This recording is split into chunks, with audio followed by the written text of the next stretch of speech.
Patriarchs and Prophets, Chapter 50, Tithes and Offerings.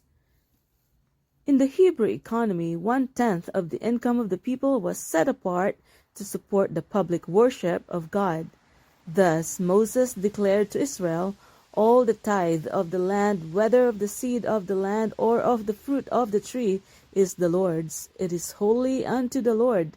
And concerning the tithe of the herd or of the flock, the 10th shall be holy unto the Lord." Leviticus 27, verses 30 and 32.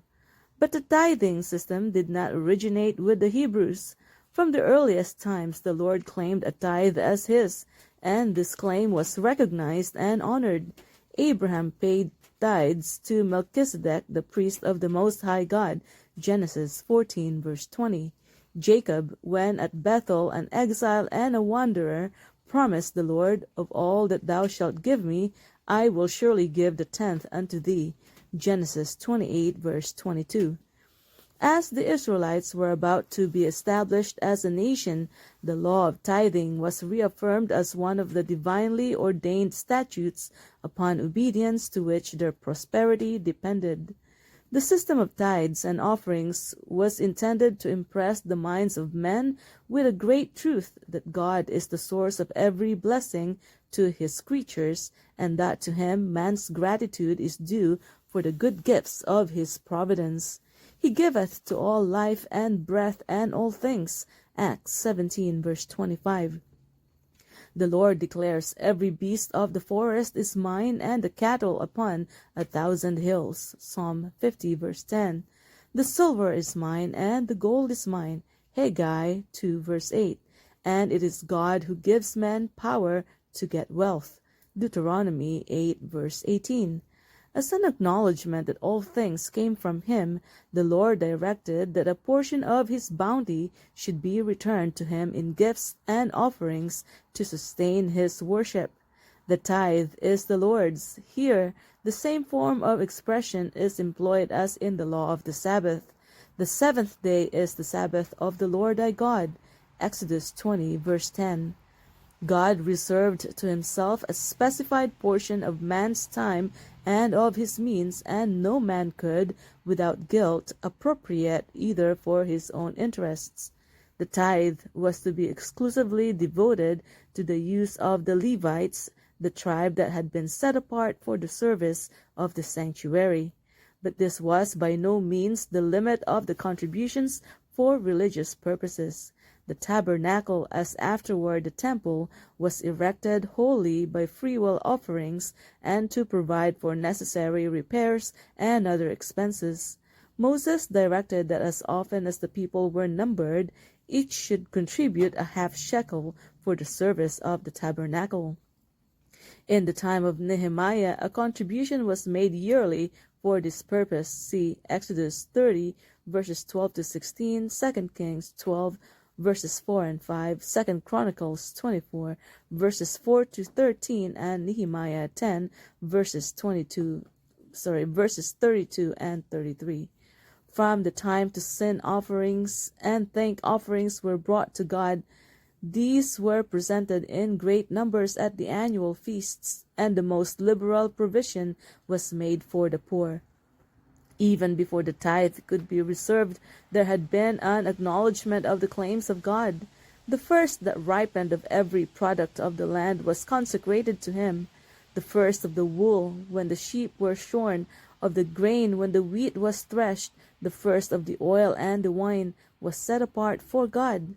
So also were the firstborn of all animals, and a redemption price was paid for the firstborn son. The firstfruits were to be presented before the Lord at the sanctuary, and were then devoted to the use of the priests. Thus the people were constantly reminded that God was the true proprietor of their fields, their flocks, and their herds, that he sent them sunshine and rain for their seedtime and harvest, and that everything they possessed was of his creation, and he had made them stewards of his goods. As the men of Israel, laden with the firstfruits of field and orchard and vineyard, gathered at the tabernacle, there was made a public acknowledgment of God's goodness. When the priest accepted the gift the offerer, speaking as in the presence of Jehovah, said, "A Syrian ready to perish was my father," and he described the sojourn in Egypt and the affliction from which God had delivered Israel with an outstretched arm and with great terribleness and with signs and with wonders. And he said, "He hath brought us into this place, and hath given us this land, even a land that floweth with milk and honey. And now, behold, I have brought the firstfruits of the land, which thou, Jehovah, hast given me." Deuteronomy 26, verses 5 and 8 through 11.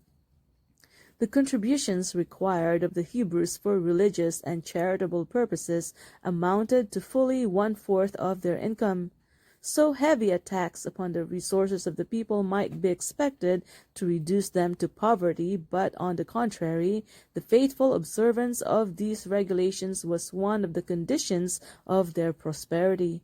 On condition of their obedience, God made them this promise: "I will rebuke the devourer for your sakes, and he shall not destroy the fruits of your ground, neither shall your vine cast her fruits before the time in the field, and all nations shall call you blessed, for ye shall be a delightsome land, saith the Lord of hosts." Malachi 3, verse 11. A striking illustration of the results of selfishly withholding even free will offerings from the cause of God was given in the days of the prophet Haggai. After their return from the captivity in Babylon, the Jews undertook to rebuild the temple of the Lord, but meeting determined opposition from their enemies, they discontinued the work, and a severe drought, by which they were reduced to actual want, convinced them that it was impossible to complete the building of the temple. "The time is not come," they said, "the time that the Lord's house should be built." But a message was sent them by the Lord's prophet: "Is it time for you, O ye, to dwell in your sealed houses, and this house lie waste? Now therefore, thus saith the Lord of hosts, consider your ways. Ye have sown much, and bring in little. Ye eat, but ye have not enough. Ye drink, but ye are not filled with drink. Ye clothe you, but there is none warm. And he that earneth wages to put it into a bag with holes." Haggai chapter 1, verses 2 to 6. And then the reason is given: "Ye looked for much, and lo, it came to little. And when ye brought it home, I did blow upon it. Why, saith the Lord of hosts, because of mine house that is waste, and ye run every man unto his own house.